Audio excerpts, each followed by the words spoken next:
परब्रह्मतत्त्वं युवानम् वर्षिष्ठान्ते वसदृशिगणैरावृतं ब्रह्मनिष्ठैः आचार्येन्द्रं करकलितचिन्मुद्रमानन्दमूर्तिम् स्वात्मा रामं मुदितवदनं दक्षिणामूर्तिमीडे वटविटपि समीपे भूमिभागे निषण्णम् सकलमुनिजनानां ज्ञानदातारमारात् त्रिभुवनगुरुमीशं दक्षिणामूर्तिदेवं जननमरणदुःखच्छेद दक्षं नमामि। चित्रं वटतरोर्मूले वृद्धा शिष्याः गुरुर्युवा गुरोस्तु मौनं व्याख्यानं शिष्यास्तु छिन्नसंशयाः निधये सर्वविद्यानां भिषजे भवरोगिणाम्।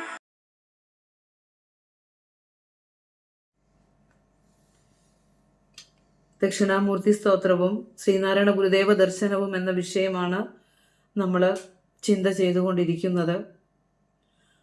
നമ്മൾ ഈ കൃതിയിലൂടെ കടന്നു പോകുമ്പോൾ ഗുരുവിൻ്റെ ദർശനമാല എന്ന കൃതി ഏകദേശം കുറേ ഭാഗങ്ങൾ നമ്മൾ ചർച്ച ചെയ്ത് കഴിഞ്ഞു. അപ്പോൾ രണ്ട് കൃതിയും കൂടെ കണക്റ്റ് ചെയ്ത് കടന്നു പോകുന്നത് കൊണ്ട് ഒന്നാമത്തെ ശ്ലോകം തീർന്നില്ലല്ലോ, രണ്ടാമത്തെ ശ്ലോകം തീർന്നില്ലല്ലോ എന്നുള്ള ഒരു ആശങ്ക വേണ്ട. കാരണം നമ്മൾ അതോടൊപ്പം മറ്റു പല കാര്യങ്ങൾ കൂടെ പഠിച്ചു പോകുന്നത് കൊണ്ടാണ് നമുക്ക് ഇത്തിരി ഒരു ശ്ലോകങ്ങൾ നീങ്ങാത്തത്. അപ്പോൾ റെഫറൻസായിട്ട് പറയുന്ന കാര്യങ്ങൾ നമ്മൾ എന്തായാലും കോട്ട് ചെയ്തിട്ട് പഠിക്കുമ്പോൾ നമുക്ക് ഇനിയുള്ള മഹാഗുരുവിൻ്റെ കൃതികളിലേക്ക് കടക്കുമ്പോൾ അതെല്ലാം നമുക്ക് സഹായകമാകും. അതുകൊണ്ടാണ് പ്രപഞ്ച തത്വത്തെ ഗുരു നമുക്ക് എത്ര ലളിതമായി നമ്മൾ മുന്നിൽ കാണുന്ന, നമ്മുടെ ഈ ഭൗതിക ജീവിതത്തിൽ നമ്മൾ മുന്നിൽ കാണുന്ന വസ്തുക്കളെ വെച്ചുകൊണ്ട്, നമുക്ക് ചിരപരിചിതമായ വസ്തുക്കളെ വെച്ചുകൊണ്ട് ഈ പ്രപഞ്ച സൃഷ്ടിയെക്കുറിച്ച് ഗുരു പറഞ്ഞു തരുമ്പോൾ അതെല്ലാം നമ്മൾ നാളെ എന്ന് പറഞ്ഞ് നീക്കി വെക്കാതെ നമ്മൾ എത്രയും വേഗം അതൊക്കെ പഠിച്ചു പോവുക എന്നുള്ളതാണ് ലക്ഷ്യം. കാരണം നമ്മൾ അധ്യാത്മ മാർഗത്തിലേക്ക് മുന്നേറുമ്പോൾ പലപ്പോഴും നമ്മളിൽ പല തടസ്സങ്ങളും വന്നുപെടും. ആ തടസ്സങ്ങളെല്ലാം തട്ടി നീക്കിക്കൊണ്ട് ഏറ്റവും ശ്രേഷ്ഠമായി ധീരമായി തന്നെ നമുക്ക് മുന്നേറേണ്ടതുണ്ട്. അപ്പോൾ ഇതിൻ്റെ ധ്യാന ശ്ലോകവും പിന്നെ കൃതി വ്യാഖ്യാനത്തിലൂടെ കടക്കാം. എന്നും ധ്യാന ശ്ലോകം ചൊല്ലുന്നത് അത് കേട്ട് നമുക്കൊരു സംസ്കാരം ഉണ്ടാകാൻ വേണ്ടിയിട്ടാണ് കേട്ടോ. അപ്പോൾ ധ്യാന ശ്ലോകം എല്ലാവരും ഒന്ന് മനസ്സിൽ ഉരുവിട്ടോളുക. അത് ഓം മൗനവ്യഖ്യ പ്രകടിത പരബ്രഹ്മതത്വം യുവാനം വർഷിഷ്ടാന്തേ വസദൃശിഗണൈരാവൃതം ബ്രഹ്മനിഷ്ഠൈഃ ആചാര്യേന്ദ്രം കരകലിത ചിന്മുദ്രമാനന്ദരൂപം സ്വാത്മാ രാമം മുദിതവദനം ദക്ഷിണാമൂർത്തിമീഢേ വടവിടഭി സമീപേ ഭൂമിഭാഗേ നിഷണ്ണം സകലമുനിജനാനാം ജ്ഞാനദാതാരമാരാത് ത്രിഭുവനഗുരുമീശം ദക്ഷിണാമൂർത്തിദേവം ജനനമരണദുഃഖച്ഛേദദക്ഷം നമാമി. ചിത്രം വടതരോർമൂലേ വൃദ്ധാ ശിഷ്യാ ഗുരുർയുവാ ഗുരോസ്തു മൗനം വ്യാഖ്യാനം ശിഷ്യാസ്തു ഛിന്ന സംശയാഃ നിധയേ സർവവിദ്യാനാം ഭിഷജേ ഭവരോഗിണാം ഗുരവേ സർവലോകാനാം ദക്ഷിണാമൂർത്തയേ നമഃ. ഓം നമഃ പ്രണവാർത്ഥായ ശുദ്ധജ്ഞാനൈകമൂർത്തയേ നിർമ്മലായ പ്രശാന്തായ ദക്ഷിണാമൂർത്തയേ നമഃ. ഈശ്വരോ ഗുരുരാത്മേതി മൂർത്തിഭേദവിഭാഗിനേ വ്യോമവദ്വ്യാപ്തദേഹായ ദക്ഷിണാമൂർത്തയേ നമഃ.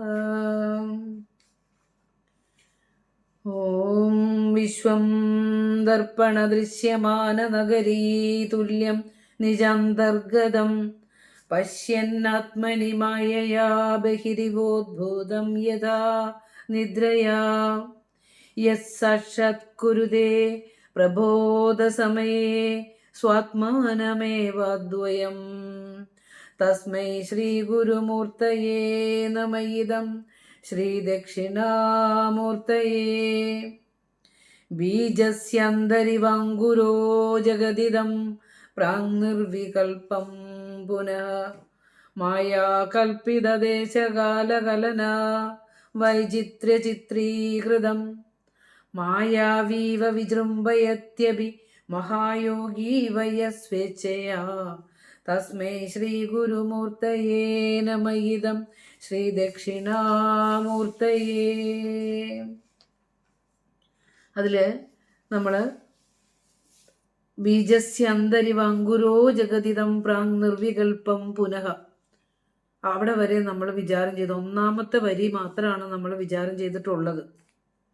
അതിന് നമുക്ക് പറയാനുള്ളത് മായാകൽപ്പിത ദേശകാലകലന വൈചിത്ര ചിത്രീകൃതം എന്നുള്ളൊരു ഭാഗമാണ്. അപ്പം നമ്മൾ ദർശനമാലയിലെ പ്രപഞ്ച സൃഷ്ടിയായിട്ട് ഗുരു പറഞ്ഞിരിക്കുന്ന അധ്യാരോപ ദർശനത്തിലെ ശ്ലോകങ്ങൾ വിചാരം ചെയ്തു. അതിനുശേഷം നമ്മൾ ആ പ്രാങ് നിർവികൽപ്പം എന്ന പദം എന്താണെന്ന് വളരെ വിശദമായി നമ്മൾ വിഗ്രഹസഹിതം വിശദീകരിച്ചു. ഇനി അതിലേക്ക് പോയാൽ പിന്നെ നമ്മൾ സ്ലോ ആകും.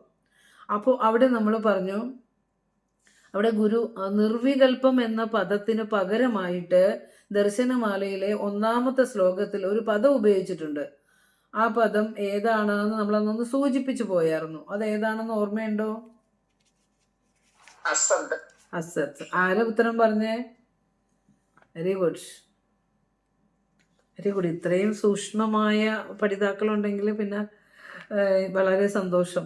അതുകൊണ്ടാണ് ഞാൻ നല്ല ശ്രോതാക്കൾ വരുമ്പോഴാണല്ലോ നമുക്ക് സന്തോഷം തോന്നുക. ഏതായാലും വളരെ ആഴത്തിലാണ് പോകുന്നത് നിങ്ങളിപ്പോൾ. അപ്പോൾ ഇവിടെ അസത്ത് എന്നുള്ള പദമാണ് ഗുരു നാമരൂപരഹിതം അവ്യാകൃതം എന്ന അർത്ഥത്തിലാണ് ആ നിർവികൽപ്പം എന്ന പദം അവിടെ ഉപയോഗിച്ചിരിക്കുന്നത്. ഇനി ദക്ഷിണാമൂർത്തി സ്തോത്രം നിങ്ങൾക്ക് നല്ല അസലായിട്ട് പഠിപ്പിക്കാൻ സാധിക്കും. ദർശനമാല നല്ല അസലായിട്ട് പഠിപ്പിക്കാൻ സാധിക്കും, മനസ്സിലാവും. അതുകൊണ്ടാണ് ബേസ് ഉറപ്പിച്ച് നമ്മൾ പോകുന്നത്. അപ്പോൾ പ്രപഞ്ച സൃഷ്ടിയെക്കുറിച്ച് ഗുരു പറഞ്ഞുകൊണ്ടാണ് ദർശനമാല തുടങ്ങുന്നത് എന്ന് നമ്മൾ പറഞ്ഞു അല്ലേ. ആസീദഗ്രേ അസദേവേദം ഭുവനം സ്വപ്നവത് പുനഃ സസർജ സർവം സങ്കല്പമാത്രേണ പരമേശ്വര. അവിടെയും പുനഃ പ്രാങ് നിർവികൽപ്പം പുനഃ. കണ്ടോ, അവിടെ ഉപയോഗിച്ചിരിക്കുന്ന വാക്കുകൾ വരെ ഋഷീശ്വരന്മാരുടെ ദർശനത്തിൻ്റെ ആ ഒരാൾ തന്നെയാണ്. ശങ്കര ഭഗവത്പാദര് തന്നെയാണ് യുഗങ്ങൾ കഴിഞ്ഞ് അവതാരങ്ങൾ ഉണ്ടാവുന്ന എപ്പോഴാ? ഈ ലോകത്ത് അധർമ്മം ഉണ്ടാകുമ്പോഴും സത്യം നഷ്ടപ്പെടുമ്പോഴുമാണ്. അപ്പോൾ ഓരോ ഗുരുസ്വരൂപങ്ങളായിട്ട് അവരിങ്ങോട്ട് വരുമ്പോൾ അവരെ പലതായിട്ട് കണ്ട് നമ്മൾ വേർതിരിക്കാൻ പാടില്ല. അവർ ഒന്നേ സ്വരൂപം എന്ന് തന്നെയാണ് നമ്മൾ കരുതേണ്ടത്. പക്ഷെ അവർക്ക് തമ്മിൽ ആര് വലുത് ആര് താഴെ എന്ന് നമ്മൾ സാധാരണ ബുദ്ധിയിൽ വെച്ച് വിചാരം ചെയ്യുമ്പോഴാണ് കലഹങ്ങൾ ഉണ്ടാകുന്നത്. അങ്ങനെയുള്ള കലഹങ്ങളിലേക്ക് പോകാൻ നമുക്കുള്ള അധികാരമില്ല. കാരണം നമ്മളത് സാക്ഷാത്കരിച്ചിട്ടുള്ളവരല്ല. അതുകൊണ്ട് നമുക്ക് ഗുരുക്കന്മാരെ കുറിച്ച് പറയാനും അല്ലെങ്കിൽ വിമർശനങ്ങൾ ചെയ്യാനും ഒന്നും പാടുള്ളതല്ല. കാരണം അത് നമ്മുടെ ജന്മാന്തരങ്ങൾ വരുന്ന ആ ഒരു പാപമായിട്ട് നമ്മളിലേക്ക് വരും. അപ്പോൾ ഇവിടെ നോക്കൂ, ബീജസ്യന്തരിവങ്കുരോ ജഗതിദം പ്രാങ് നിർവികൽപ്പം എന്നുള്ള വാക്ക് നമ്മൾ പഠിച്ചു. അപ്പോൾ ഇവിടെ നിർവികൽപ്പം എന്ന പദത്തിന് അസത്ത് എന്നുള്ള അർത്ഥം എന്ന് പറയുകയും ചെയ്തു. ഈ പ്രപഞ്ചം നാമരൂപാത്മകമായി ഈ പൊന്തി കാണുന്നതിന് മുമ്പ് ബ്രഹ്മത്തിൽ അഭിന്നമായി വർത്തിച്ചിരുന്നു എന്നർത്ഥം. ഈ പ്രപഞ്ചം ഇങ്ങനെ നാമരൂപാത്മകമായി കാണപ്പെടുന്നതിന് മുൻപ് ബ്രഹ്മത്തിൽ അഭിന്നമായി ലയിച്ച് ഏകീഭവിച്ച് വർത്തിച്ചിരുന്നു. അപ്പോൾ ആത്മാവിൻ്റെ സ്വഭാവം എന്താണെന്ന് ചോദിച്ചാൽ ആത്മാവിൻ്റെ സ്വരൂപം മാത്രമേ ഉള്ളൂ. പ്രാപഞ്ചിക തലത്തിൽ നമ്മൾ പറയുമ്പോൾ സ്വഭാവമാണ് പ്രപഞ്ചമായി മാറുക എന്നുള്ളത്. ആത്മാവിൻ്റെ സ്വഭാവമാണ് പ്രപഞ്ചം എന്ന് നമുക്ക് പറയാം.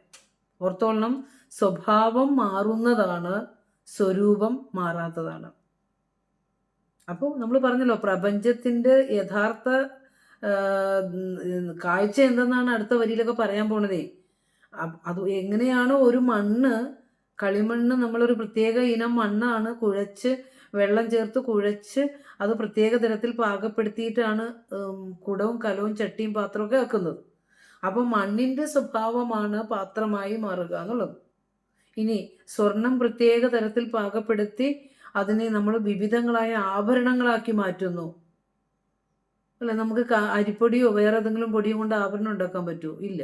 അപ്പോൾ ഈ മണ്ണിൻ്റെ സ്വഭാവമാണ് ചട്ടി, പാത്രം തുടങ്ങിയ ഉപകരണങ്ങളായി മാറുന്നത്.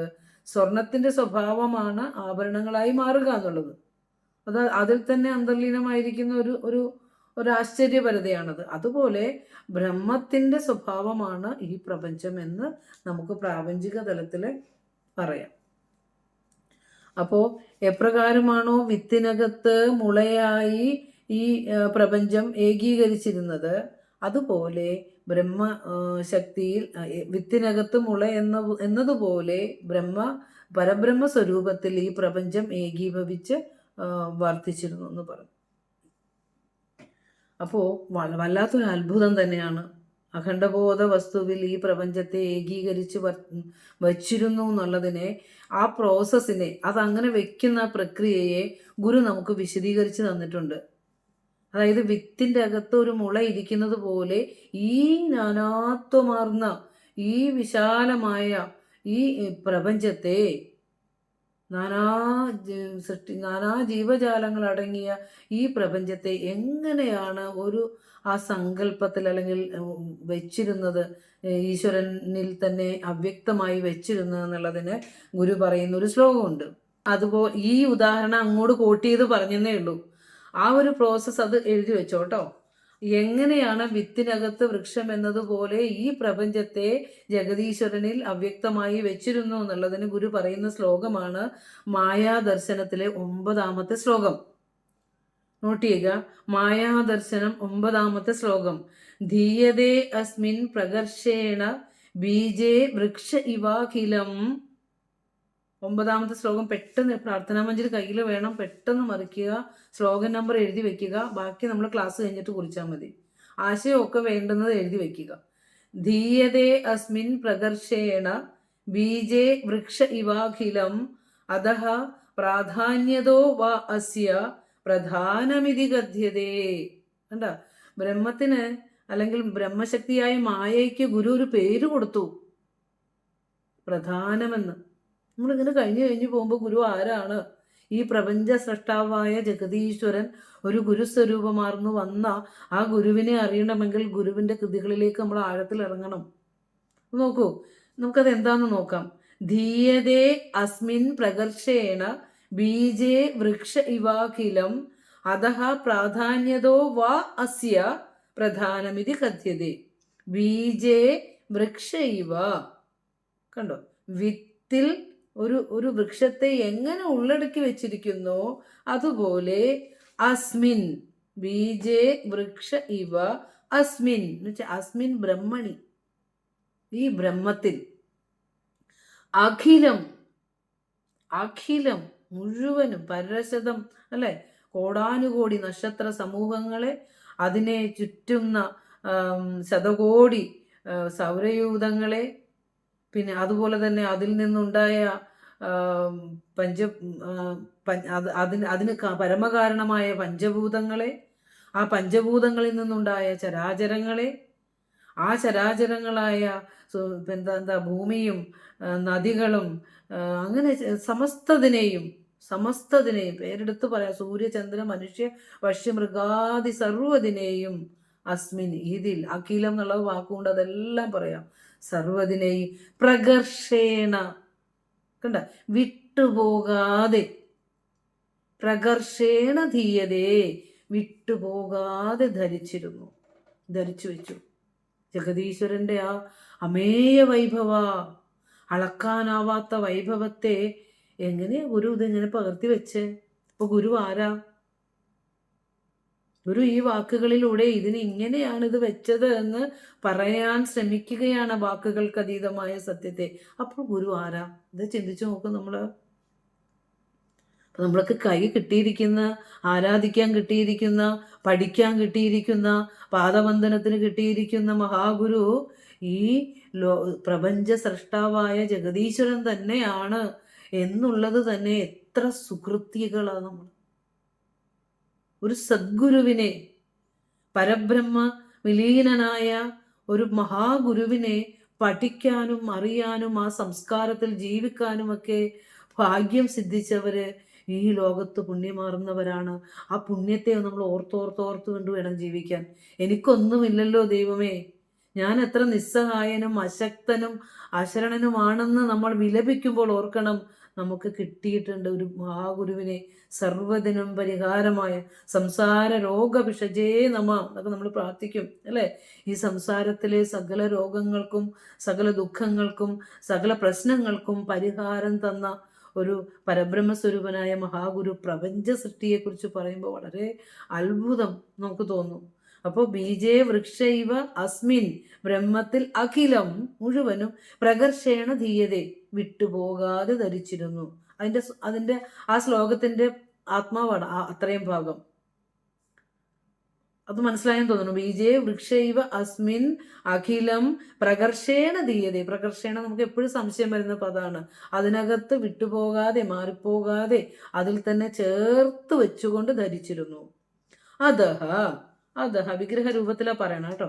അധഹ പ്രാധാന്യതോ വാ, ഇതിന് പ്രാധാന്യമുള്ളത് കൊണ്ടോ, വാ എന്ന് വെച്ചാൽ ഓർ എന്നുള്ള അർത്ഥം കൊടുത്താൽ മതി. ഇതിന് പ്രാധാന്യമുള്ളത് കൊണ്ടോ, അതായത് വിത്തിന്റെ അകത്ത് വൃക്ഷം എങ്ങനെയാണോ ഉള്ളടക്കി സൂക്ഷ്മ രൂപത്തിൽ ഉള്ളടക്കി വെച്ചത്, ആ കാര്യത്തിന് അതുപോലെ സമസ്ത ചരാചരങ്ങളും ബ്രഹ്മത്തിൽ അവ്യക്തമായി ഉള്ളടക്കി വെച്ചിരുന്നു എന്ന കാര്യത്തിന് പ്രാധാന്യമുള്ളത് കൊണ്ടോ വാ അസ്യ, ഇതിനെ ഈ മായയെ മായാശക്തിയെ, അസ്യ എന്ന് പറഞ്ഞാൽ അസ്മിൻ മായാശക്തി, ഈ മായാശക്തിയെ പ്രധാനമിതി കഥ്യതേ ഇറ്റ് ഇസ് സെഡ് ദാറ്റ് അല്ലെ, പറയപ്പെടുന്നു. ഇങ്ങനെ പറയപ്പെടുന്നു. എന്തെന്ന് പറയപ്പെടുന്നു? പ്രധാനം. ഇനി മറന്നു പോകരുത്, വേദാന്ത വിദ്യാർത്ഥികളാണ് നിങ്ങൾ.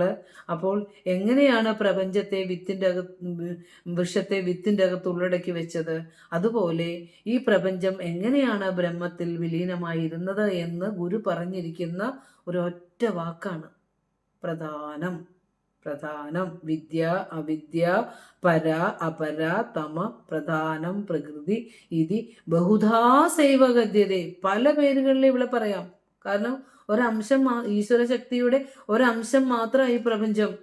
ആ അംശത്തിൽ ഒരു ചെറുതരിയായ നമ്മളാണ് ഈ ഞാൻ ആരോ എന്ന് പറഞ്ഞ് അഹങ്കരിക്കുന്നത്. ആലോചിച്ച് നോക്കൂ. അപ്പോ അത് ആ ശ്ലോകം മനസ്സിലായെന്ന് തോന്നുന്നു. വിത്തിനകത്ത് വൃക്ഷം എന്നതുപോലെ ആത്മാവിൽ പ്രപഞ്ചത്തെ മുഴുവൻ വിട്ടുപോകാതെ സൂക്ഷ്മ രൂപത്തിൽ ധരിച്ചു കൊണ്ടിരിക്കുന്നു എന്ന അർത്ഥത്തിലോ ഇതിന്റെ പ്രാധാന്യം കണക്കിലെടുത്തുകൊണ്ടോ ഇതിനെ പ്രധാനമെന്ന് വിളിച്ചു പോരുന്നു എന്ന് ഗുരു നമുക്ക് തന്നിരിക്കുന്ന പേര് അത് കേട്ടോ. ശ്ലോകം കിട്ടിയെന്ന് തോന്നുന്നു. മായാദർശനം 9ാമത്തെ ശ്ലോകം ഇതോടൊപ്പം തന്നെ പഠിച്ചു വെച്ചോളണം. അപ്പൊ നമ്മൾ പറയണം ബീജസ്യന്തരിവ അങ്കുരോ ജഗതിദം പ്രാങ് നിർവികൽപ്പം എന്ന ഭാഗമാണ് നമ്മൾ പഠിക്കുന്നത്. അപ്പോൾ നമുക്ക് ഭൂമിയിൽ ശക്തി രൂപത്തിൽ ഒളിഞ്ഞു കിടന്നിരുന്ന ഒരു വിത്ത് നമ്മൾ ഉപയോഗിച്ചതിന് ശേഷം പഴങ്ങളോ എന്തോ ആയിക്കൊള്ളട്ടെ, ഒരു വിത്ത് നമ്മൾ വലിച്ചെറിഞ്ഞാൽ അത് അവിടെ കിടക്കും. അത് കിടന്നിട്ട് അനുകൂല സാഹചര്യങ്ങൾ വരുമ്പോഴാണ് അത് മുളച്ചു പൊന്തുന്നത്. അങ്ങനെ ആദ്യം അത് മുളച്ചൊന്ന് പൊങ്ങിയാൽ, ആ വിത്തിനകത്ത് നിന്ന് മുള ഒന്ന് പൊട്ടി പുറത്തേക്ക് വന്നാൽ പിന്നെ അതെന്ത് ചെയ്യും? ആ വൃക്ഷമായി, അതിൽ വിത്തായി, പിന്നെയും വൃക്ഷമായി, വിത്തായി, വൃക്ഷം വിത്ത് എന്ന രൂപത്തിൽ വെളിപ്പെട്ടുകൊണ്ടും മറഞ്ഞുകൊണ്ടും ഇരിക്കും. ഈ സൃഷ്ടിയെ നമുക്ക് ഇതിൽ തന്നെ നോക്കി പറയാം. രണ്ടും മരമാണോ ഉണ്ടായത് അതോ വിത്താണോ ആദ്യം ഉണ്ടായതെന്ന് ചോദിച്ചാൽ രണ്ടും ബ്രഹ്മത്തിൽ ഒരുപോലെ നിർലീനമായിരുന്നു, വിലീനമായിരുന്നു എന്ന് വേദാന്തികൾക്ക് ഉത്തരവുണ്ട്. പക്ഷേ ശാസ്ത്രത്തിന് അതിന് ഉത്തരവില്ല. വിത്താണോ വൃക്ഷമാണോ ആദ്യം ഉണ്ടായെന്ന്. വിത്തും വൃക്ഷവും ഒക്കെ ബ്രഹ്മത്തിൽ അവ്യക്തമായി നിലീനമായി ഇരുന്നിരുന്നു എന്നാണ് ഇപ്പോൾ ഇവിടെ നമ്മൾ പ്രപഞ്ച സൃഷ്ടിയെ പറയുന്ന അനുഭവിച്ച ഋഷീശ്വരന്മാർ നമ്മളോട് പറഞ്ഞു തരുന്നത്. അപ്പോൾ നമ്മൾ പറഞ്ഞു വെളിപ്പെട്ടാൽ പിന്നെ വൃക്ഷം വിത്ത് ഇങ്ങനെ ആ ചാക്രികതയിൽ അതങ്ങനെ പ്രകടമായും ലയിച്ചും കൊണ്ടേയിരിക്കും. അപ്പോൾ ഒരു എന്താ പറയുക, ഒരു വൃക്ഷത്തെ സംബന്ധിച്ച് പറയുകയാണെങ്കിൽ അതിൻ്റെ സങ്കോചമായ രൂപം ഏതാന്ന് ചോദിച്ചാൽ എന്ത് പറയും? വെറുതെ എഴുതി വെക്കുക. ഒരു വൃക്ഷത്തിൻ്റെ സങ്കോച രൂപം എന്താണ്? വിത്താണ് അല്ലേ? വിത്തിന്റെ വികസിത രൂപം എന്താ?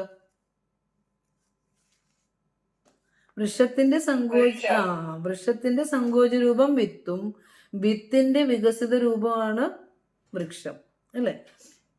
അപ്പൊ ഇത് വല്ലാത്തൊരു ഇന്ദ്രജാലം തന്നെ എന്ന് പറയാണ്. അപ്പോൾ എന്താ പറയുക, ഇനി നമുക്ക് അടുത്ത ഒരു ഭാഗത്തേക്ക് പോകേണ്ടതുണ്ട്. അപ്പോൾ നമ്മൾ നേരത്തെ പറഞ്ഞു അനുകൂലമായ സാഹചര്യം വരുമ്പോഴാണ് ഇത് മുളച്ച് ഇങ്ങനെ വൃക്ഷമായി വരുന്നു, അത് തിരിച്ച് വിത്തായും ഇങ്ങനെ പരിണമിക്കുന്നതെന്ന് പറഞ്ഞു. ഇനി നമ്മൾ എന്താ ഇത് വെക്കണേന്ന് വെച്ചാൽ ഇതിനകത്താണ് എല്ലാം, ആ ഒരു ആദ്യത്തെ വരിയിലാണ് എല്ലാം അടങ്ങിയിരിക്കുന്നത്. ബാക്കി നമുക്ക് എക്സ്പ്ലെയിൻ ചെയ്ത് പോകാവുന്നേ ഉള്ളൂ. അതുകൊണ്ടാണ്. ഇനി നമ്മൾ വെറുതെ ഒരു വിത്ത് നോക്കിയാൽ നമുക്ക് അതിനകത്ത് തടി, ശാഖ, പൂവ്, കായ് ഇതൊക്കെ കാണാൻ പറ്റുമോ? ഇല്ല. വിത്തിൻ്റെ അകത്ത് നോക്കിയാൽ നമുക്കിതൊന്നും കാണാനായിട്ട് പറ്റില്ല. അത് കാരണം അത് സൂക്ഷ്മ രൂപത്തിലിരുന്ന് വെളിപ്പെട്ടിട്ടില്ല. അതുകൊണ്ടാണ് നമുക്കതൊന്നും, പക്ഷെ അതിൽ സൂക്ഷ്മ രൂപത്തിലുണ്ട്. ആ വിത്തിൻ്റെ അകത്ത് എല്ലാം ഉണ്ട്. ഒരു പൊടിപ്പായിട്ട് അമ്മയുടെ ഗർഭപാത്രത്തിലേക്ക് രൂപം കൊണ്ട് നമ്മളിൽ ഈശ്വരൻ ആ നാദം കലർത്തി ജീവൻ പകർന്നപ്പോൾ അതിനകത്ത് എല്ലാതും ആ കൊച്ചു തരിയിൽ തന്നെ എല്ലാതും ഉള്ളടക്കി വെച്ചിട്ടുണ്ട്. അതുപോലെ ഈ വിത്തിൻ്റെ അകത്ത് ശാഖയും ഇലയും പൂവും കായും എല്ലാം ഉള്ളടക്കി വെച്ചിട്ടുണ്ട്. അത് ദൃശ്യമല്ല എന്ന് അർത്ഥം. അതുപോലെ തന്നെ നാമരൂപാത്മകമായ ഈ പ്രപഞ്ചം ബ്രഹ്മത്തിൽ സ്ഥിതി ചെയ്തിരുന്നു. ഇങ്ങനെ അവ്യക്തമായതിനെ വ്യക്തമാക്കുന്ന പ്രക്രിയയ്ക്കാണ് സൃഷ്ടി എന്ന് പറയുന്നത്. വെറുതെ എഴുതി വയ്ക്കുക. എന്താണ് സൃഷ്ടി? അവ്യക്തമായതിനെ വ്യക്തമാക്കുന്ന പ്രക്രിയയ്ക്കാണ് സൃഷ്ടി എന്ന് പറയുന്നത്. അപ്പോൾ സൃഷ്ടിയെക്കുറിച്ച് ഈ പ്രപഞ്ച സൃഷ്ടിയെക്കുറിച്ച് ഗുരു ഒരു കുഞ്ഞിന് പ്രാർത്ഥിക്കാൻ കൊടുത്ത പ്രാർത്ഥനയിൽ വളരെ വ്യക്തമായി രചിച്ചു വെച്ചേക്കാണ്. നീയല്ലോ സൃഷ്ടിയും സൃഷ്ടാവായതും സൃഷ്ടിജാലവും അല്ലേ? നീയല്ലോ ദൈവമേ സൃഷ്ടിക്കുള്ള സാമഗ്രിയായതും. അവിടെ ഗുരു പറയുകയാണ്, ഭൂതകാലത്തിൽ ഇല്ലാതിരുന്നതും വർത്തമാനകാലത്തിൽ വ്യക്തമായി പ്രകടമായി കാണപ്പെടുന്നതുമായ ഒന്നിനെയാണ് സൃഷ്ടി എന്ന് പറയുക. അതായത് ഭൂതകാലത്തിൽ ഇല്ലാതിരുന്നതും അവ്യക്തമായിരുന്നതോ ആയ ഒന്ന് വർത്തമാനകാലത്തിൽ പ്രത്യക്ഷമായി പ്രകടമാകുന്നതാണ് സൃഷ്ടി എന്ന് പറയാം. ഭൂതകാലത്തിൽ ഇല്ലാതിരുന്നു, അവ്യക്തമായിരുന്നു, അത് വർത്തമാനകാലത്തിൽ വ്യക്തമായി പ്രത്യക്ഷമായി പ്രകടമാകുന്നു. ഇതിനെയാണ് സൃഷ്ടി എന്ന് പറയുന്നത്.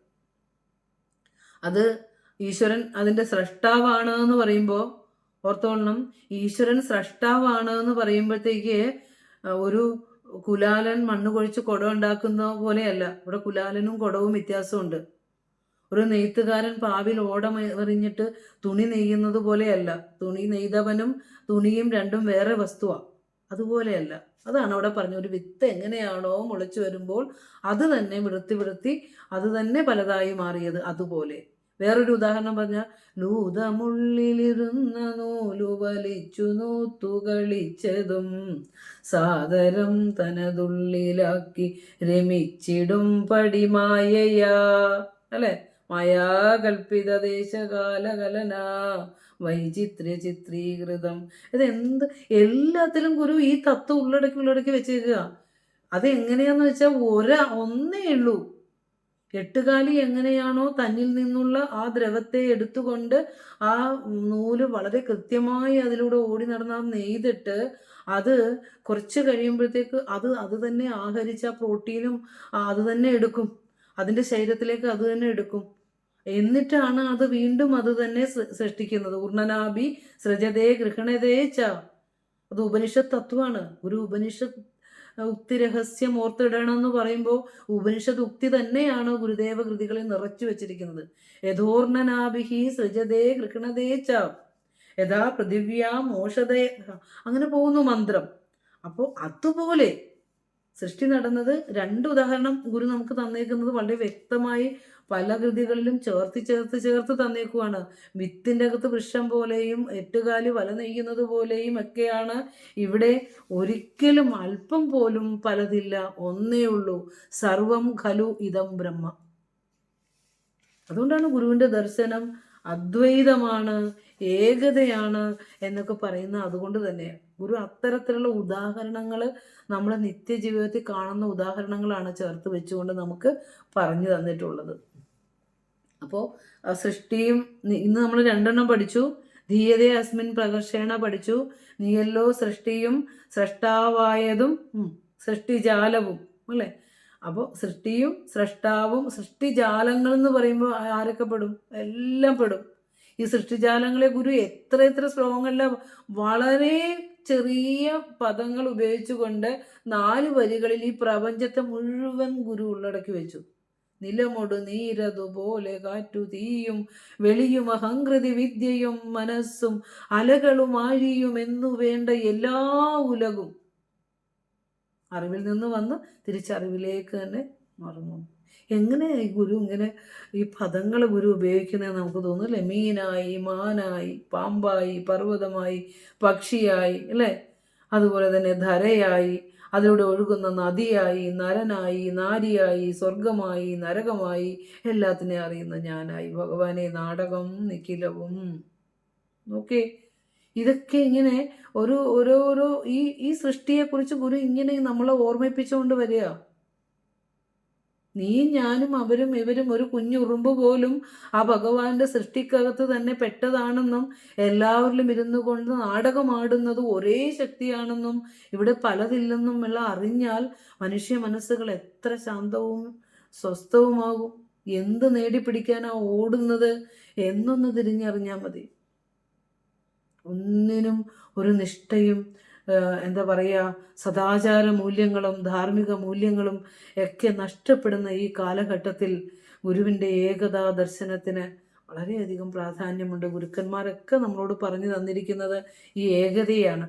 ഭിന്നിച്ച് ഈ ലോകത്തെ ഏറ്റവും ദുഃഖസമാനമാക്കി മാറ്റുമ്പോൾ ഈ ഒന്നിൽ നിന്ന് വന്ന മക്കളായ ഈ സമസ്ത ജീവജാലങ്ങളും ഒരുമയോടെ കഴിയണമെന്നാണ് ഗുരുക്കന്മാർ നമ്മളെ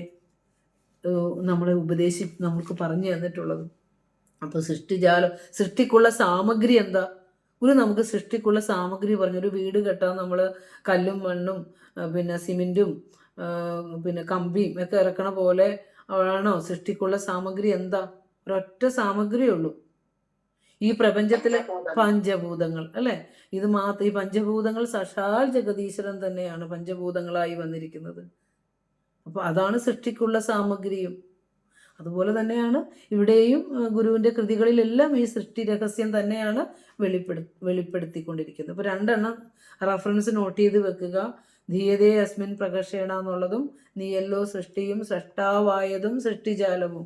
നീയല്ലോ ദൈവമേ സൃഷ്ടിക്കുള്ള സാമഗ്രിയായതും. സൃഷ്ടാവ്, സൃഷ്ടിക്കുള്ള സാമഗ്രി, സൃഷ്ടിജാലം. എന്തെളുപ്പോ ഇതൊക്കെ പഠിക്കുമ്പോൾ അതൊക്കെ അതിൽ കൂടെയൊക്കെ നമുക്ക് പോയിക്കൂടെ? ഇനി അതുപോലെ തന്നെ ഗുരു പറയുന്നുണ്ട് ദാനാദിവ, അതും കുറിച്ച് വെച്ചു. അധ്യാരോപദർശനം 10.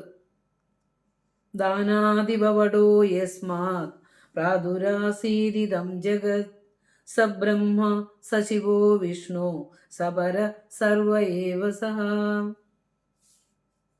സൃഷ്ടിയെ പറയുന്ന കുറേ നമ്മൾ കവർ ചെയ്തു. ഇപ്പോൾ ദാനാദിവടോ യസ്മാത് പ്രാദുരാസീദിദം ജഗത് സബ്രഹ്മ സശിവോ വിഷ്ണു സപര സർവ ഏവ സഹ. ദാനാത് വടഹ ഇവ. അത് ഏതാണ്? അധ്യാരോപദർശനം 10ാം ശ്ലോകം കേട്ടോ. ദാനാത് വടഹ ഇവ. ദാനം എന്ന് പറഞ്ഞാൽ വിത്ത്.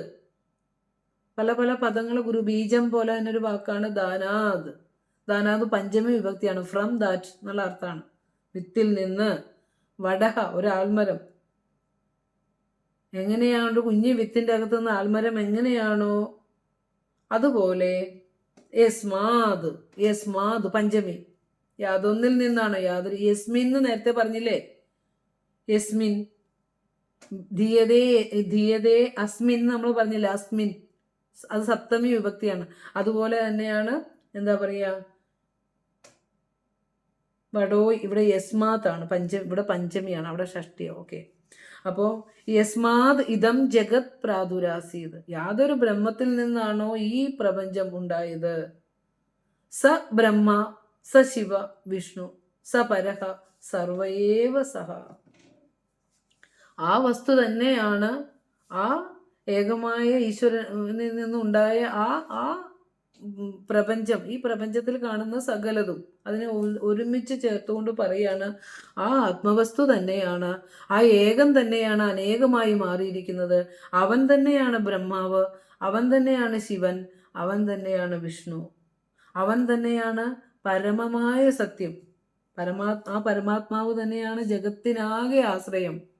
സ പരഹ എന്ന് പറഞ്ഞാൽ അവനാണ് പരമമായത്, ജഗത്തിന് ആശ്രയമായിട്ടുള്ളത്.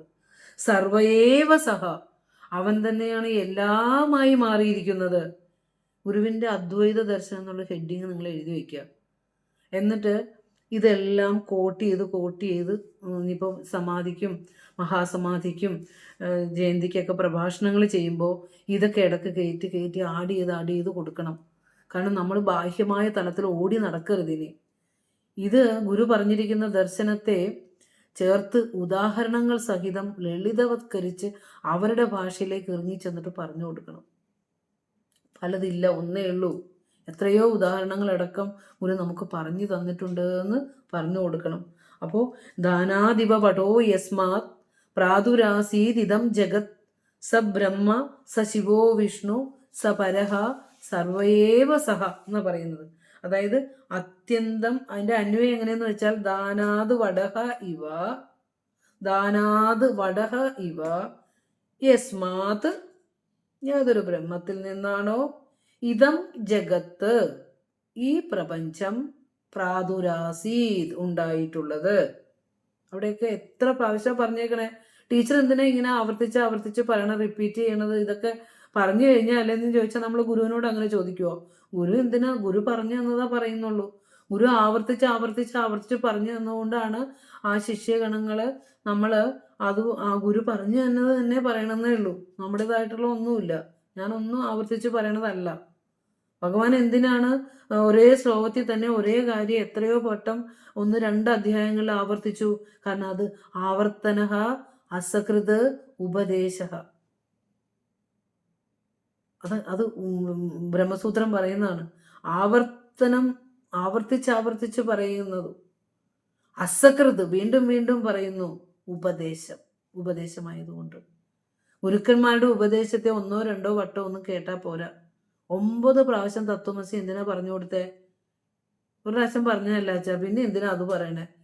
2 പ്രാവശ്യം പറഞ്ഞതല്ല അച്ഛാ, അന്ന് ചോദിച്ചില്ലല്ലോ. വീണ്ടും ആ തത്വത്തെ ഭൂയേവ മാം ഭവതു ഭവാൻ വിജ്ഞാപേതു. ഭൂയേവ വീണ്ടും പറഞ്ഞു തരൂ എന്ന് ചോദിക്കണ എന്തിനാ? അതുപോലെ അജ്ഞരായ നമ്മൾക്ക് അറിയാൻ വേണ്ടിയിട്ട് ഇവിടെ പലതില്ല കുഞ്ഞുങ്ങളെ. തല്ല് പിടിക്കല്ലേ, വഴക്കിടല്ലേ, കലഹിക്കല്ലേ. ഒന്നിൻ്റെ സന്തതികളാണ് നമ്മളെല്ലാവരും. നമ്മളിൽ എല്ലാവരിലും കൊളുത്തി വെച്ചിരിക്കുന്ന പ്രകാശം ആ ഒന്നിൻ്റെ പ്രകാശമാണ്. ഈ രൂപവും നാമവും ഒക്കെ വളരെ നശ്വരമായ ക്ഷണികമായ അനുനിമിഷം നശിച്ചു പരിണമിക്കുന്നതാ. ഒന്നും വേണ്ട. നമ്മുടെ വീട്ടിൽ വിരിഞ്ഞിരിക്കുന്ന ഒരു റോസപ്പൂ വെറുതെ ഒന്ന് നോക്കിക്കോ. റോസ് വിരിഞ്ഞപ്പോൾ എന്തൊരു ഭംഗിയാ അത് കാണാൻ. ആദ്യത്തെ ദിവസം കണ്ടു, 2ാമത്തെ ദിവസം കണ്ടു, 3ാമത്തെ ദിവസം കണ്ടു, ചിലപ്പോൾ 4ാം ദിവസമൊക്കെ എത്തുമ്പോൾ ആ മനോഹരമായ ഇതളുകളൊക്കെ നല്ല നിറത്തിൽ ഉണ്ടായിരുന്ന ആ കരിഞ്ഞ് പതുക്കെ ഇതളുകളിങ്ങനെ പോകുന്നത് കാണാം. നമ്മുടെ ജീവിതവും മനുഷ്യൻ്റെ ജീവിതവും ഇങ്ങനെ ഓരോ നിമിഷവും ക്ഷണികമാണ്, നശിച്ചുകൊണ്ടിരിക്കുന്നുണ്ട്. അങ്ങനെ ആ ആത്മനോ നാവബുദ്ധ്യന്തേ മനുഷ്യ ജീവിതക്ഷയം. ഒരിക്കലും അറിയുന്നില്ല മനുഷ്യര് അവൻ്റെ ജീവിതത്തിൻ്റെ ഒരംശം കൊണ്ടാണ് ഓരോ ദിവസവും കടന്നു പോകുന്നതെന്ന്.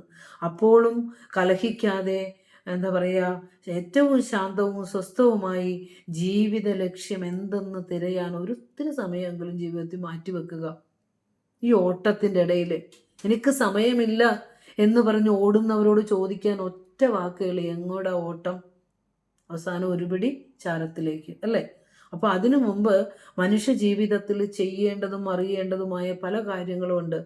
എന്തിനാ ഗുരുക്കന്മാർ കഠിന തപം ചെയ്തുകൊണ്ട് സ്വന്തം ജീവിതത്തെ സമർപ്പിച്ചുകൊണ്ട് തപസ്സനുഷ്ഠിച്ചതിൻ്റെ ആ അനുഭവത്തെ എന്തിനാ കുറിച്ച് വെച്ചത്? ഇനി വരുന്ന ആ ഒരു ദുഃഖിതരായ മനുഷ്യർക്ക് ഈ ജീവിത സാഗരത്തിൽ നിന്ന്, പ്രപഞ്ച സാഗരത്തിൽ നിന്ന് ഒന്ന് കരകയറാനാ ഒരു എത്തിനോട്ടമെങ്കിലും നമ്മൾ നടത്തണ്ടേ? ഒരു തിരികണ്ണുകൊണ്ടെങ്കിലും എഴുതി വെച്ചേക്കണം, നോക്കണ്ടേ എന്താണെന്ന്? ഇല്ലെങ്കിൽ നമ്മൾ മൂഢരായി പോയില്ലേ? വെറുതെ മനുഷ്യജന്മം കിട്ടിയിട്ട് മൂഢരായി പോയില്ലേ? അപ്പോൾ അതുകൊണ്ടാണ് പറയുന്നത്, ഗുരുവിൻ്റെ കൃതികൾ പഠിക്കുക, അതോടൊപ്പം തന്നെ അത് മനനം ചെയ്യുക, ഉറപ്പിക്കുക, എൻ്റെ ജീവിതവുമായി അത് നോക്കിക്കാണുക. അപ്പോഴേ അത് പ്രാക്ടിക്കൽ ആക്കുള്ളൂ. പഠിച്ചിരിക്കണ വേറെ, എനിക്കിവിടെ ഒന്നും റോൾ ചെയ്യാനില്ല എന്നല്ല, ഇത് ഞാൻ ചെയ്യേണ്ട റോളാണ് ഈ പറയുന്നത്. അങ്ങനെ നമ്മൾ കരുതേണ്ടത്. അതുകൊണ്ടാണ് ഗുരു പറഞ്ഞ ദാനാത് വടഹൈവ യസ്മാത് ഇതം ജഗത് പ്രാദുരാസീത് സ ബ്രഹ്മ സ ശിവ സ വിഷ്ണു സ പരഹ. അവൻ തന്നെയാണ് ആ ജഗതീശ്വരൻ തന്നെയാണ് ബ്രഹ്മാവ് എന്ന് പറയുന്നതും ശിവൻ എന്ന് പറയുന്നതും വിഷ്ണു എന്ന് പറയുന്നതും. ഇപ്പൊ ബ്രഹ്മാവിനെ പറയുന്ന ആൾക്കാർ വഴക്കിടും, ശിവനെ പറയുന്ന ശൈവിസം വഴക്കിടും, വൈഷ്ണവിസം വഴക്കിടും, പലതാന്ന് പറഞ്ഞ് വഴക്കിടും, ബുദ്ധിസം വഴക്കിടും, ജൈനിസം വഴക്കിടും. എല്ലാതുമായിട്ട് വന്നിരിക്കുന്നത് ഒന്നാണ് എന്ന് ആവർത്തിച്ച് പറയുക. സ പരഹ സർവയേവ സഹ, എല്ലാം അവനാണെന്നുള്ളത് കൊണ്ട് എല്ലാതും ഒന്നൊന്ന് അടങ്ങിക്കഴിഞ്ഞു. അപ്പോൾ അവിടെ നോക്കൂ, അത്യന്ത സൂക്ഷ്മമായ ഒരു തരിയിൽ നിന്നും ഒരാൽവൃക്ഷം എങ്ങനെയാണോ പ്രകടമായത്, അതുപോലെ അത്യന്തം സൂക്ഷ്മമായ ആ ശുദ്ധബോധ വസ്തുവിൽ നിന്നും നാമരൂപാത്മകമായ ഈ ജഗത്ത് പ്രകടമായി കാണപ്പെടുന്നു. ആ ഏകവസ്തു തന്നെയാണ് ബ്രഹ്മാവും ശിവനും വിഷ്ണുവും. ആ പരമാത്മാവ് തന്നെയാണ് ജഗത്തിനാകെ ആശ്രയം. എല്ലാമായി കാണപ്പെടുന്നത് ആ പരബ്രഹ്മം തന്നെയാണ് എന്നുള്ള ശ്ലോകവും അവിടെ കോട്ട് ചെയ്യാം കേട്ടോ. ഇനി നമുക്ക് അടുത്ത് നോക്കൂ. ബീജസ്യന്തരിവാങ്കുരോ ജഗതിദം പ്രാങ്നിർവികൽപ്പം പുനഃ. ആ പുനഃ എന്നുള്ള വാക്ക് വെറുതെ എടുത്ത് എഴുതി വയ്ക്കുക. വളരെ വിസ്തരിച്ചാണ് ഇത് പഠിപ്പിച്ചു പോകുന്നത് കേട്ടോ. പുനഃ എന്ന് പറഞ്ഞാൽ വീണ്ടും, എഗെയിൻ, സൃഷ്ടി സമയത്ത്, ദ ടൈം ഓഫ് ക്രിയേഷൻ, സൃഷ്ടി സമയത്ത്. അപ്പോൾ വീണ്ടും സൃഷ്ടി സമയത്ത് പരബ്രഹ്മത്തിൽ നിന്നും, അത് ഒന്ന് കുറിച്ച് വെച്ചോ, വീണ്ടും സൃഷ്ടി സമയത്ത് പുനഃ എന്നുള്ള വാക്ക് എഴുതിയിട്ട് ഗുരു നമുക്ക് പലപ്പോഴും ഇതിങ്ങനെ ഇടയ്ക്കിടയ്ക്ക് ചേർത്ത് തന്നിട്ടുണ്ട്. വീണ്ടും എന്നുള്ളതുകൊണ്ട് അവിടെ അങ്ങനെ ഇരുന്ന അവസ്ഥയിൽ നിന്നും പിന്നീട് സൃഷ്ടി വന്നപ്പോൾ വീണ്ടും സൃഷ്ടി സമയത്ത് പരബ്രഹ്മത്തിൽ നിന്ന് ശക്തിയും കഴിവും ഉൾക്കൊണ്ടുകൊണ്ട്, ശക്തിരേവാസ്ത്രജെന്ന ഗുരു പറഞ്ഞു, ശക്തിയാണ് പ്രപഞ്ചമായി വന്നിരിക്കുന്നത്. അതുകൊണ്ട് എല്ലാത്തിലും ശക്തി ഉള്ളടക്കിയിട്ടുണ്ട്. മൺതരിയിൽ പോലും ഉണ്ട് ശക്തി. നമ്മൾ പറയാറില്ലേ, ഒന്ന് കണ്ണടക്കണമെങ്കിലും ശക്തിയില്ല, കാഴ്ച ശക്തി, എല്ലാം ശക്തിയാണ്. ശക്തി രൂപത്തിലാണ് ഈ പ്രപഞ്ചത്തെ സൃഷ്ടിച്ചിരിക്കുന്നത്. അപ്പോൾ പരബ്രഹ്മത്തിൽ നിന്ന് ശക്തിയും കഴിവും ഉൾക്കൊണ്ടുകൊണ്ട് സ്ഥൂല പ്രപഞ്ചമായും, പുനഃ എന്നുള്ള വാക്കാണ് കേട്ടോ, സ്ഥൂല പ്രപഞ്ചമായും സമസ്ത ജീവികളായും അവരുടെ കർമ്മങ്ങളായും ഒക്കെ രൂപം പ്രാപിക്കുന്നു.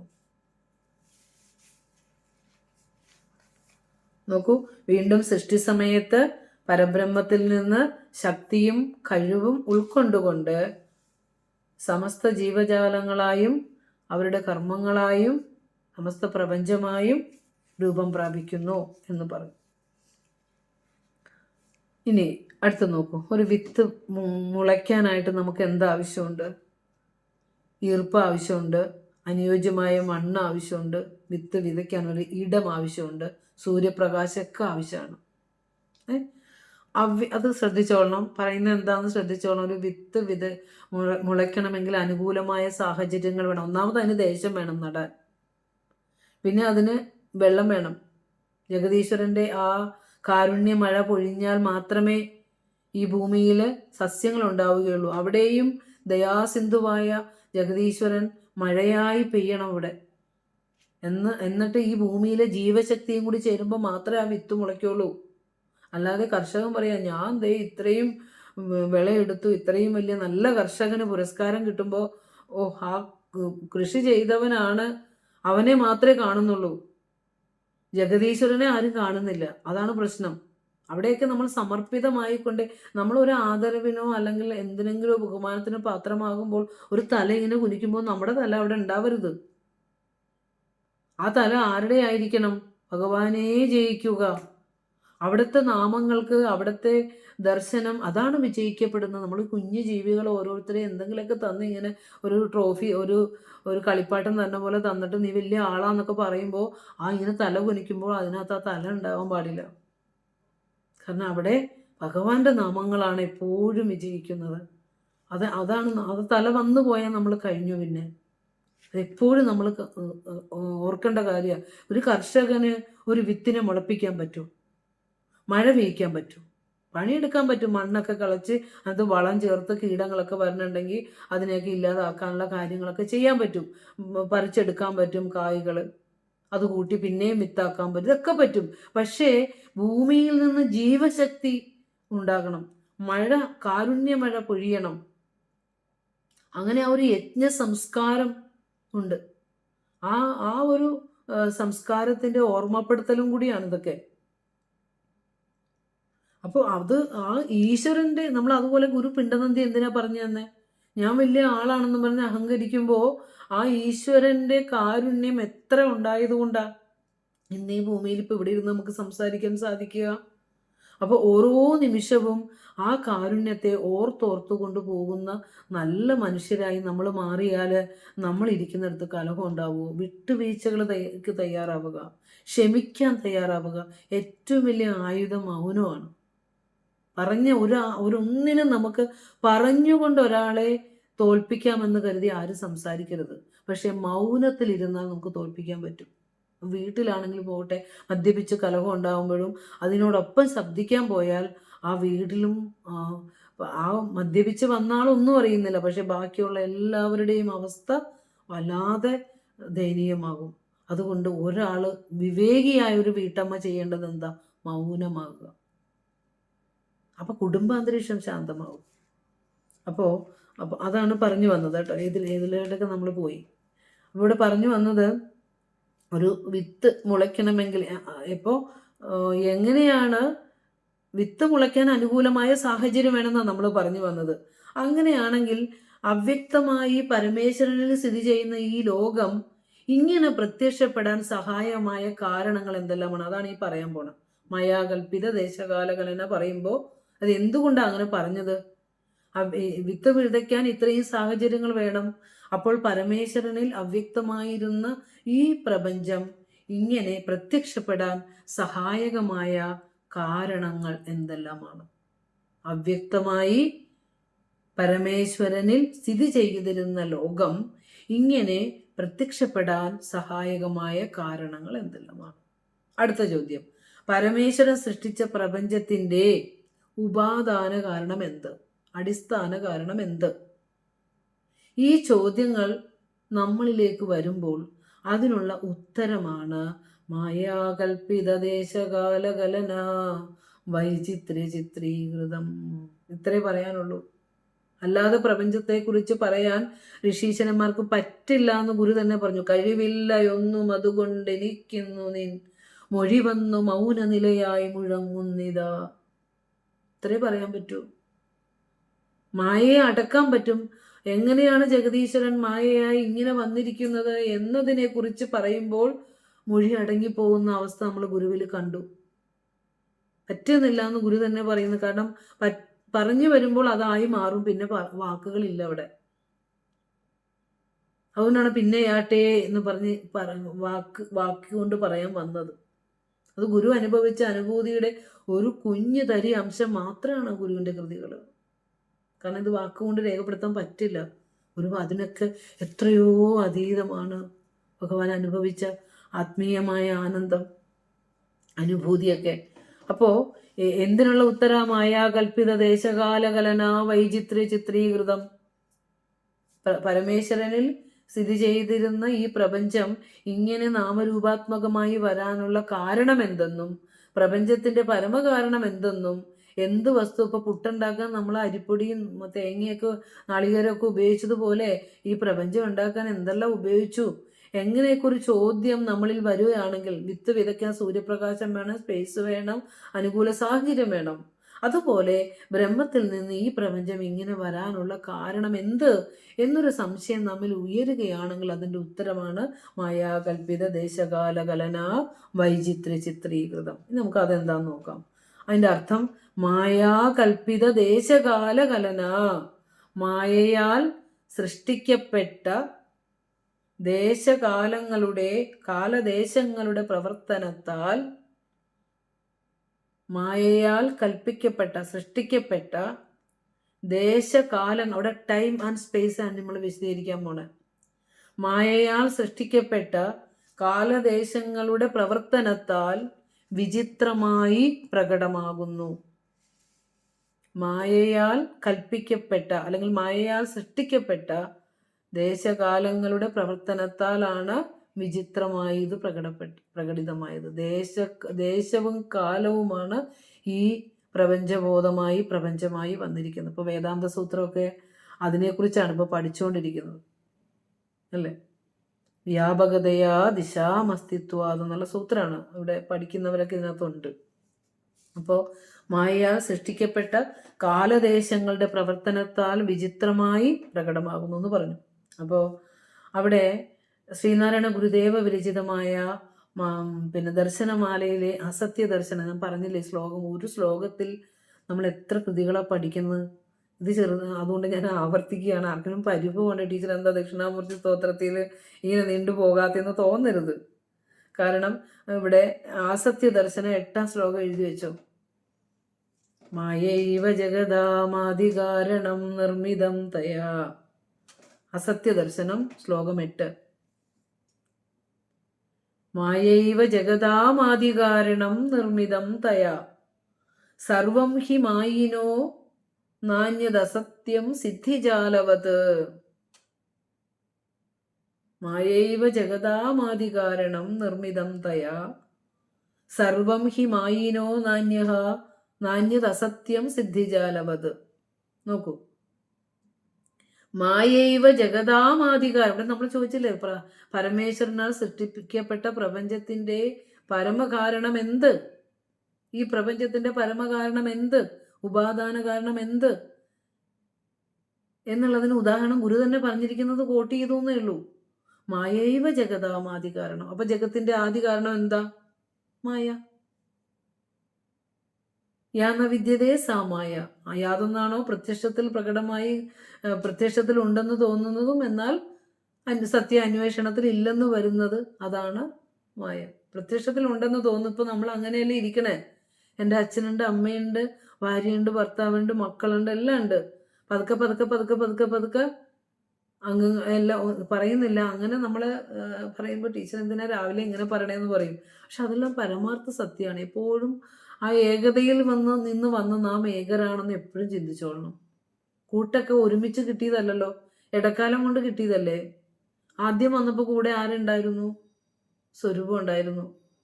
ആ സ്വരൂപത്തിൽ ഇങ്ങനെ ചേർത്ത് വെച്ചൊരു ശരീരം ഉണ്ടായിരുന്നു. അതേ എപ്പോഴും ഉള്ളൂ. അത്രയും കരുതിയാൽ മതി. അതെങ്ങും ഒറ്റപ്പെട്ടു പോകില്ല, ആരും ഒറ്റപ്പെടുത്തില്ല, ആരും തള്ളിക്കളയില്ല.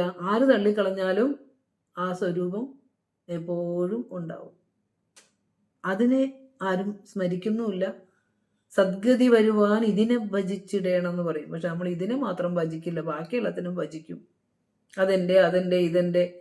നേരം കിട്ടണം, വേണം ഗുരുമണ്ഡപത്തിൽ ഒന്ന് പോകണമെങ്കിൽ നേരം കിട്ടണം, അല്ലേ? ബാക്കിയുള്ളതിനെയൊക്കെ ഭജിച്ചുകൊണ്ടേയിരിക്കും. അതാണ് നമ്മുടെ അവസ്ഥ. മായൈവ ജഗതാമാദികാരണം. നോക്കൂ, തയാ നിർമ്മിതം സർവം.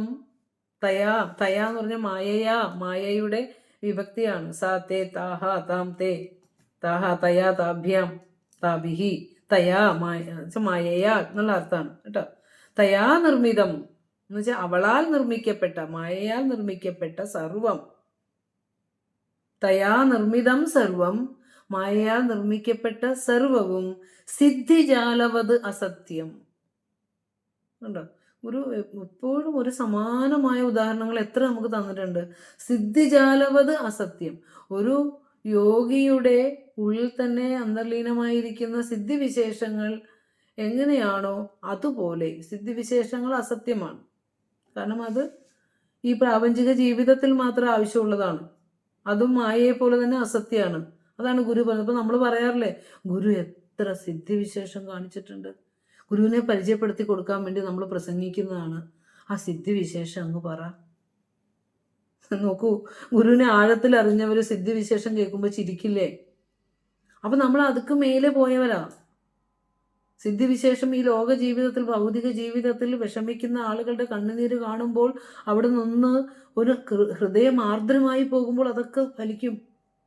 പക്ഷെ അത് പിന്നെ തിരിച്ചിങ്ങോട്ട് വരും, ഗുരുവിലേക്ക് വരും. അതാണ് ആ ശരീരം കൊണ്ട് ആ ഭഗവാൻ അനുഭവിച്ച് തീർത്തതും. ആ കർമ്മങ്ങൾ ഇങ്ങോട്ട് എടുക്കുവാണ്, പ്രാരബ്ധമൊക്കെ. ഒരു മുന്തിരി കൊടുത്തോ, ഒരു കൽക്കണ്ടം കൊടുത്തോ, ഒരു നോട്ടം കൊടുത്തോ, ഒന്ന് സ്പർശിച്ചോ ഒക്കെ ഇങ്ങ് എടുത്തു അല്ലേ? അതാണ് പറഞ്ഞ ഭുവന ശുശ്രൂഷേ അഴുതാലും നിങ്ങൾ എഴുന്ന വിഗ്രഹം വിലയമാണ്ടുപോയി ഒക്കെ പറഞ്ഞ അതുകൊണ്ടാണ്. അപ്പോൾ എന്താ പറയുക, തയാ നിർമ്മിതം സർവം.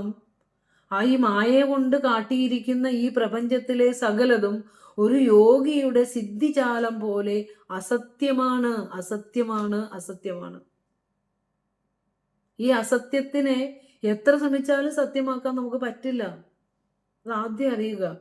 അപ്പോ തയാ നിർമ്മിതം സർവം സിദ്ധിജാലവത് അസത്യം മായിനഹ അന്യത് ന.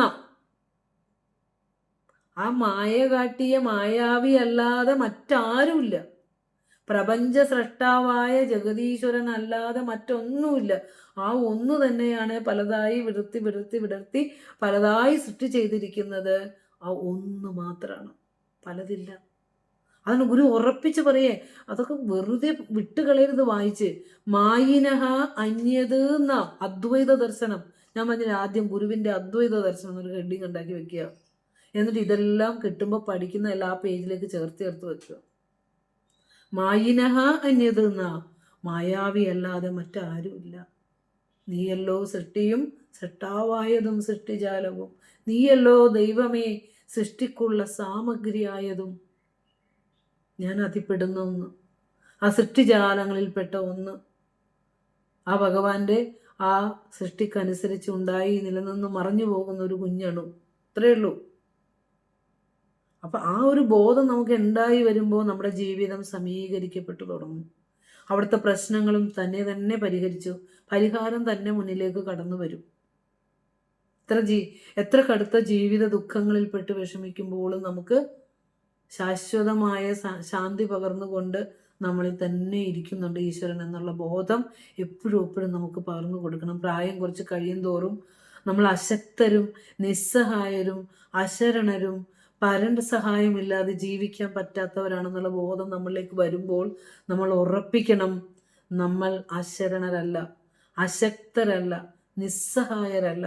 ഈ പ്രപഞ്ചത്തിൻ്റെ സമസ്ത ചരാചരങ്ങളെയും സൃഷ്ടിച്ച ജഗതീശ്വരൻ എന്നിൽ ഒരു തിരിവെട്ടമായി, ഒരു പൊടിയായി ഇരുന്ന് പ്രകാശിച്ചുകൊണ്ട് എന്നെ രക്ഷിച്ചുകൊണ്ടിരിക്കുന്നു. ഈ ഒരു ബോധമില്ലാത്തവർ എന്ത് വിചാരിക്കും? എനിക്കിനി ആരുമില്ലേ, ഞാൻ അശരണനാണേ, ദുഃഖിതനാണേ എന്നൊക്കെ പറയും. അതൊന്നുമില്ല, അങ്ങനെ ഒന്നുമില്ല. ആർക്കാ പറയാൻ പറ്റുക എനിക്ക് എല്ലാവരും ഉണ്ടെന്ന്? ഈ ജഗദീശനുണ്ടെന്ന് നമുക്ക് പറയാൻ പറ്റും. പക്ഷെ എനിക്ക് അല്ലാതെ ആർക്കും എൻ്റെ ചുറ്റുപാടുകളെ കണ്ടുകൊണ്ട് അഹങ്കരിക്കാനൊന്നും നമുക്കാർക്കും പറ്റില്ല. അതിനെതിരുന്ന് പഠിക്കണേ. ഇപ്പം ഈ വെളുപ്പാങ്കാലത്ത് ഈ കലിയുഗത്തിൽ എനിക്കൊരു അത്ഭുതമാണ് ഈ സ്മൈലൊക്കെ. വെളുപ്പിന് തന്നെ ഇത്രയും ആളുകൾ ഇതിലേക്ക് കയറുക എന്ന് പറഞ്ഞു കഴിഞ്ഞാൽ അതൊരു ഒരു ഈശ്വരൻ്റെ ഒരു അനുഗ്രഹീതരായ ആളുകളാണ് ഇതിൻ്റെ ശ്രോതാക്കളായിട്ടിരിക്കുന്നത്. അപ്പോൾ അസത്യദർശനത്തിൽ 8-ാം ശ്ലോകം നമ്മൾ പഠിച്ചോളണം. മായൈവ ജഗതാമാദികാരണം നിർമ്മിതം തയാ സർവം ഹി മായിനോ നാന്യതസത്യം സിദ്ധിജാലവത്. അർത്ഥം പറഞ്ഞു തന്നു. മായയാണ് ജഗത്തിൻ്റെ ആദികാരണം. മായയാൽ നിർമ്മിക്കപ്പെട്ട സകലതും ഒരു യോഗിയുടെ സിദ്ധിജാലം പോലെ ഇല്ലാത്തതാണ്, നശിക്കുന്നതാണ്. സൃഷ്ടാവായ മായാവിയല്ലാതെ, ഈ പ്രപഞ്ച സൃഷ്ടാവല്ലാതെ, മായയെ കാണിച്ച മായാവിയല്ലാതെ മറ്റൊന്നും സത്യമില്ല. നീയല്ലോ മായയും മായാവിയും മായാവിനോദനും, നീയല്ലോ മായയെ നീക്കി സായുജ്യം നൽകും ആര്യനും എന്നവിടെ പറഞ്ഞിട്ടുണ്ട് അല്ലേ. മായ നീയാണ്, മായ കാട്ടിയ മായാവി നീയാണ്, അതിൽ മായാവിനോദൻ നീയാണ്, എല്ലാം കണ്ടുകൊണ്ടിരിക്കുന്നവൻ നീയാ. മായാവിനോദൻ എന്ന് പറഞ്ഞാൽ എന്താ? സൃഷ്ടിച്ചിട്ട് ആ സകലതിനെയും കണ്ടുകൊണ്ടിരിക്കുന്നത്, സകലതിൻ്റെയും സുഖദുഃഖങ്ങളായി വന്നുകൊണ്ടിരിക്കുന്നത് നീയാ. മായാവിനോദൻ്റെ കൈകളിൽ പെട്ടിരിക്കുന്നവരാണ് നാം. ആ മായാവിനോദൻ്റെ കൈകളിൽ പെട്ടിരിക്കുന്ന നമുക്ക് മായയെക്കുറിച്ചോ മായാവിയെക്കുറിച്ചോ ഒക്കെ പഠിച്ചിട്ട് എന്തിനാ? പക്ഷെ അതിൻ്റെ അപ്പുറത്ത് ഗുരു പറയുന്നുണ്ട്, നീയല്ലോ മായയെ നീക്കി സായുജ്യം നൽകും ആര്യനും. അത് നമ്മൾ പിടിക്കണം അവിടെ. ഞങ്ങൾക്ക് മായ അറിയില്ല ഭഗവാനെ. ഭഗവാൻ തന്നെ പറഞ്ഞു വാഴ്ത്തുവാനും അരുതേന്ന്. മായാവിയെ ഞങ്ങൾക്ക് പിടികിട്ടണില്ല, ഞങ്ങൾ അനുഭവിച്ചിട്ടില്ല. ഞങ്ങളിൽ ഉണ്ടെന്നൊക്കെ പറയണം, പക്ഷെ ഞങ്ങൾക്ക് അനുഭവിച്ചിട്ടില്ല. മായാവിനോദനും നീയാന്ന് പറയുന്നു, അതും ഞങ്ങൾക്കറിയില്ല. ഞങ്ങൾ അത്ര തത്വമൊന്നും ഞങ്ങൾക്ക് അറിയില്ല. പക്ഷേ നീയല്ലോ മായയെ നീക്കി സായുജ്യം നൽകും ആര്യനും എന്നുള്ളത് ഗുരു നമുക്ക് തന്ന പ്രതീക്ഷയാണ്. ആ മായയെ നീക്കാൻ പറ്റും, സായുജ്യം നൽകാൻ പറ്റും. അങ്ങനെ നൽകണമെങ്കിൽ നീ ഒരു ഗുരുസ്വരൂപത്തിൽ വരണം, ആര്യനായിട്ട് വരണം, ഗുരുവായിട്ട് വരണം. അങ്ങനെ നമ്മുടെ മുന്നിലേക്ക് അവതരിച്ച് വന്ന ഗുരുസ്വരൂപങ്ങളാണ് ശ്രീനാരായണ ഗുരുദേവനും ശങ്കര ഗുരുവൊക്കെ. ആ മായയെ നീക്കി സായുജ്യം നൽകുന്ന ഗുരുവായി വന്നതും ശ്രേഷ്ഠനായി വന്നതും നീ തന്നെ എന്ന് പറയുമ്പോഴോ, ഗുരുവും ഈശ്വരോ ഗുരുരാത്മേതി മൂർത്തിഭേദ വിഭാഗിനേ ഒക്കെ നമ്മൾ ചൊല്ലുന്ന അതുകൊണ്ടാണ്. ഇന്ന് ഹൃദയത്തിലങ്ങ് ഉറക്കട്ടെന്ന് കരുതിയിട്ടാ. അപ്പോൾ എന്താ പറഞ്ഞേ, നമ്മൾ അസത്യദർശനത്തിൽ 8-ാം ശ്ലോകം പറഞ്ഞു അല്ലേ. ഇനി നമുക്ക് അടുത്ത ക്ലാസ്സിൽ ഇതിൻ്റെ ഏകദേശം അടുത്ത ചതയം മഹാസമാധിയൊക്കെ വരുന്നു. എല്ലാവർക്കും ആ തിരുച്ചതയത്തിൽ പ്രാർത്ഥനാ നിർഭരമായിരിക്കാൻ സാധിക്കട്ടെ, എല്ലാവരും സുഖവും സന്തോഷവുമായിരിക്കട്ടെ എന്ന് പ്രാർത്ഥിച്ചുകൊണ്ട് ഈ വാക്കുകൾ ഗുരുവിൽ സമർപ്പിക്കുന്നു. ഓം പൂർണ്ണമദ പൂർണ്ണമിദം പൂർണ്ണാത് പൂർണ്ണമുദച്യതേ പൂർണ്ണസ്യ പൂർണ്ണമാദായ പൂർണ്ണമേവാവശിഷ്യത്തെ. ഓം ശാന്തി ശാന്തി ശാന്തി. തത്സത്. ശ്രീനാരായണ ഗുരു അർപ്പണമസ്തു. ഗുരു ഓം തത്സത്. നമസ്തേ.